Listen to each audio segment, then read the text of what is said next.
नायब सिंह सैनी के नेतृत्व वाली भाजपा सरकार के 3 निर्दलीय विधायकों के द्वारा समर्थन वापस लेने की घोषणा के बाद कांग्रेस ने शुक्रवार को हरियाणा में दोबारा चुनाव कराने की अपनी मांग तेज कर दी है। मनोहर लाल खट्टर के इस्तीफे के बाद मार्च में ही हरियाणा के मुख्यमंत्री बनने वाले सैनी की मुश्किलें बढ़ गई हैं। हालांकि जेजेपी के कुछ विधायकों के बागी तेवर उनके लिए राहत दिलाने जैसी हैं। आपको बता दें, हरियाणा की सियासत के 10 बड़े अपडेट्स। पहला, राज्यपाल बंडारू दत्तात्रेय को दिए 2 पन्नों के ज्ञापन में कांग्रेस ने सैनी सरकार को बर्खास्त करने और राष्ट्रपति शासन के तहत नए सिरे से चुनाव कराने की मांग की है। ज्ञापन में कहा गया है कि यह बिल्कुल स्पष्ट है कि राज्य सरकार अल्पमत में है। दूसरा, कांग्रेस ने बताया कि 3 विधायकों के अलावा अन्य एक निर्दलीय विधायक बलराज कुंडू ने कुछ साल पहले अपना समर्थन वापस ले लिया था। महम से विधायक कुंडू ने तत्कालीन सीएम मनोहर लाल खट्टर को आरोपी बताया था, जिसमें कहा भ्रष्ट प्रशासन का नेतृत्व कर रहे हैं। तीसरा, शुक्रवार को कुंडू ने राज्यपाल को पत्र लिखकर राष्ट्रपति शासन की मांग की। यह देखते हुए कि सैनी सरकार अल्पमत में है, उन्होंने भी अपने पत्र के माध्यम से फ्लोर टेस्ट की आह्वान किया। चौथा, कांग्रेस ने अपने ज्ञापन में कहा कि 90 सीटों वाली विधानसभा में 45 सदस्य सत्तारूढ़ खेमे में विरोध कर रहे हैं, जिसमें सबसे पुरानी पार्टी कांग्रेस के 30, जन नायक जनता पार्टी जेजेपी के 10, इंडियन नेशनल लोकदल के 1 और 4 निर्दलीय विधायक शामिल हैं। दूसरी ओर भाजपा के पास 40 विधायक हैं। बीजेपी को 2 निर्दलीय और हरियाणा लोकहित पार्टी के गोपाल कांडा का समर्थन प्राप्त है। पांचवा, 90 सीटों वाले सदन की वर्तमान ताकत 88 है, क्योंकि पूर्व सीएम खट्टर और मौजूदा सरकार में मंत्री रणजीत चौटाला ने भाजपा द्वारा लोकसभा चुनाव के लिए मैदान में उतारे जाने के बाद सदन से इस्तीफा दे दिया है।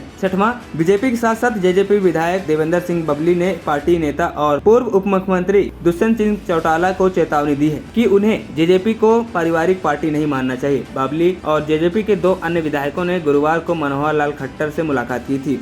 सातवां, बबली ने शिकायत की कि राज्यपाल को पत्र लिखने और फ्लोर टेस्ट की मांग करने से पहले चौटाला ने विधायकों से सलाह नहीं ली। टोहाना विधायक ने कहा कि पार्टियां लोकतांत्रिक व्यवस्था के अनुसार काम करती हैं। दुष्यंत को अपने पारिवारिक पार्टी नहीं माननी चाहिए, क्योंकि 2019 के विधानसभा चुनाव में से उनके और उनकी मां के अलावा अन्य 8 नेता चुने गए थे। 8 अक्टूबर 2019 के विधानसभा चुनाव में भाजपा सबसे बड़ी पार्टी बनकर उभरी थी। इसके बाद इसने जेजेपी से हाथ मिला लिया। मनोहर लाल खट्टर दूसरी बार मुख्यमंत्री बने और दुष्यंत चौटाला को उप मुख्यमंत्री बनाया गया। 9वां, इस साल मार्च में 2 पक्ष अलग अलग रास्ते में चल रहे हैं। संकट शुरू होने के एक दिन बाद बुधवार को उन्होंने घोषणा की कि अगर कांग्रेस इस सरकार को गिराना चाहती है तो वह उनका समर्थन करेंगे। वहीं 10वां, विधायक सोमवीर सांगवान, रणधीर गोलेन और धर्मपाल गोंदर ने अपना समर्थन वापस ले लिया है। उन्होंने ऐलान किया है कि वे लोकसभा चुनाव में कांग्रेस के लिए प्रचार करेंगे। ANP टाइम्स की रिपोर्ट।